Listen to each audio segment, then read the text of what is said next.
It's been mid-December last year since you trained and then had a competitive game at the end of it. It goes without saying it's good to be back. Yeah, it is. It's one where we've never quite known when we're going to be starting again. You know, mid-December we were looking at playing on Boxing Day or whatever it was, and games against New Year's Day. But now we're here and we're in March. It's a long time. You know, we're nearly a year into when we left the building, and we're told we couldn't train and play anymore. So it is certainly nice to be back.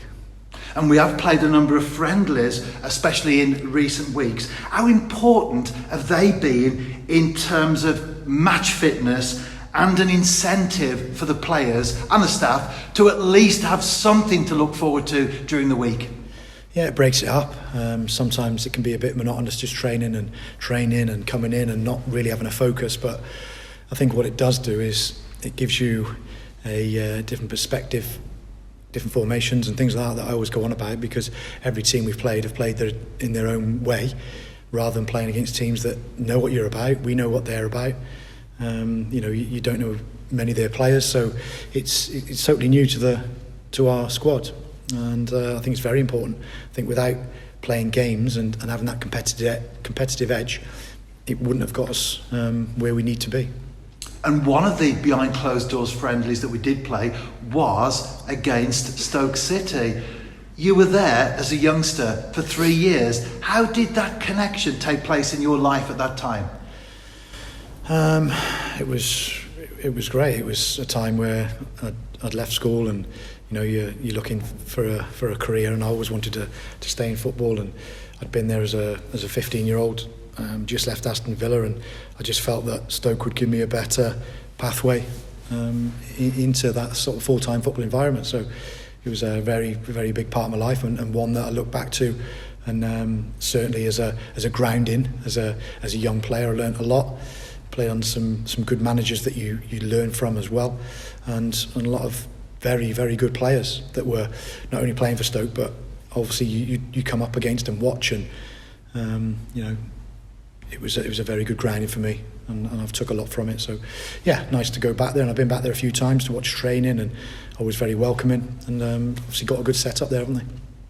And while you were there, you did brush shoulders with one or two well-known people, including the late, great Sir Stanley Matthews. Yeah, it was probably once a fortnight he'd come in, and you know, as I'd been mopping the corridor and cleaning up around the place, you know, we had plenty of jobs to do. He just sort of walked past you as if it was you know, a normal day, and it was, you know, nothing untoward about it. But what a legend of a man, you know, to be able to say hello to, and he was an icon at Stoke. You know, obviously played well into his late 40s or 50s. One of the best players that's ever been produced from the country. So to have someone like that you'd see, you know, every few weeks and support, and it was very good. Even as a young player, everyone recognised who he was and was in awe of him.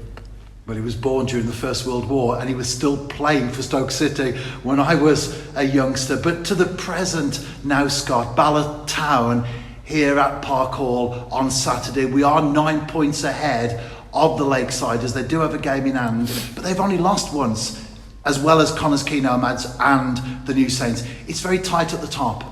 Yeah, they've had another very good season. Strengthened in certain areas, and you've also got Venables that keeps doing what he does very well year on year, and he's been an excellent player in this league. So we have to be wary of him. We have to be wary of other players that they've got of real quality, and yeah, we'll, by Saturday, when Saturday comes, we'll know that where their dangers lie. And we do go into the game as league leaders. Does that have any psychological benefit to the players? Well, I'd certainly be at the top, rather be at the top than second, third, whatever, because it does give you that edge, and it does give you that sort of steely determination to, right, lads, you're there on what you've done early on in the season.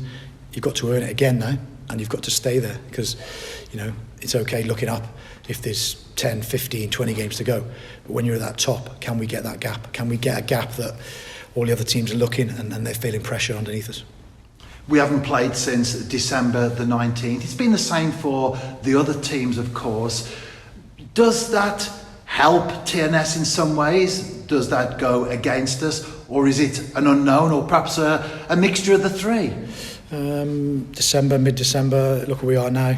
You know, I think 2.5 months of training, of really focusing on what we need to do. Are any of the other teams going to train as hard as us and do as much as us? No, they're not. So you could say, yes, we've got the advantage. So hopefully we can make it count, because if we don't make it count, then we're obviously doing something wrong. You know, it's no good being in 4 or 5 times a week if you're not going to get the players up to where we need to be.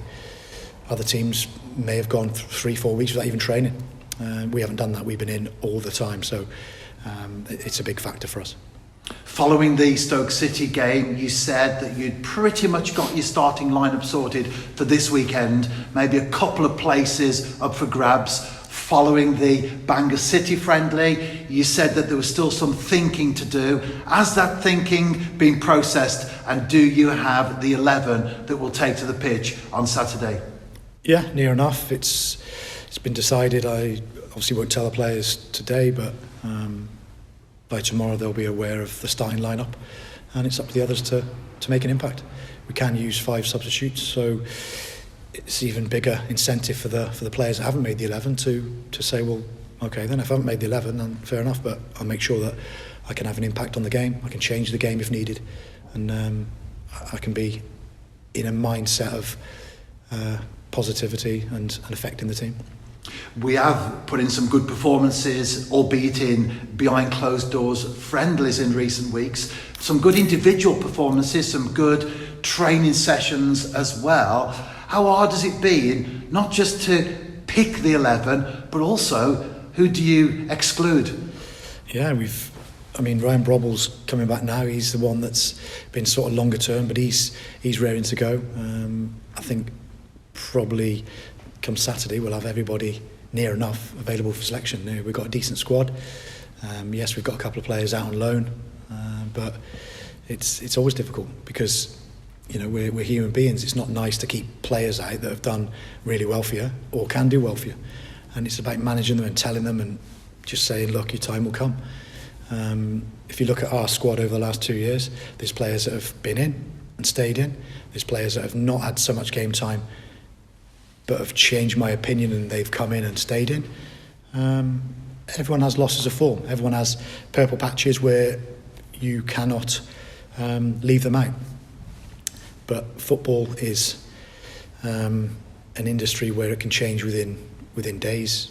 A week in football is a very long time, and if somebody does something that changes my opinion, whether it be attitude or performance, then they'll be given a chance.